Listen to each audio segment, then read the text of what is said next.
Breaking news नाज़रीन अवां share कयूं पिया। सीनियर वज़ीर शहजल इनाम मेमण सां एशियाई तरक्याती बैंक जे आला सतही वफ़द जी मुलाक़ात थी आहे। मुलाक़ात में रेड लाइन BRT मंसूबे ते जारी तरक्याती कमनि जो जाइज़ो वरितो वियो आहे। वफ़द में एशियाई तरक्याती बैंक जे डेविड मार्गोन्स इस्ट्रन, सैयद उमर अली शाह, हमीद खान, फ्रांसवा लोई गिलियोम ऐं ॿिया शरीक थिया। सेक्रेटरी ट्रांसपोर्ट असद ज़ामिन ऐं CEO ट्रांस कराची फवाद गफ़ार सुमरो बि इजलास में शरीक थिया। इजलास में रेड लाइन BRT जे लॉट 1 ऐं लॉट 2 तहत जारी अॾावती सरगर्मियुनि ते ब्रीफिंग ॾिनी वई। मंसूबे जे वक़्त ऐं मयारी मुकमल थियण लाइ माली ऐं टेक्निकल सहकार फराहम कयो वेंदो। एशियाई तरक्याती बैंक पारां चयो वियो रेड लाइन BRT सिंध हुकूमत जी तरजीह मंसूबो आहे। शहजिल इनाम मेमण जो चवण हो मंसूबे जी मुकमल थियण सां शहरियुनि खे महफ़ूज़, तेज़ ऐं घटि लागत जी सफ़री सहूलियत मिली सघंदी।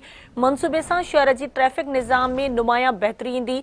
सीनियर वज़ीर जो चवण हो रेड लाइन BRT जे वक़्त ते मुकमल करण लाइ समूरा स्टेक होल्डर्स कढियल हिकमत अमली अख़्तियार कनि। इजलास में इन ॻाल्हि ते इतफ़ाक़ कयो वियो।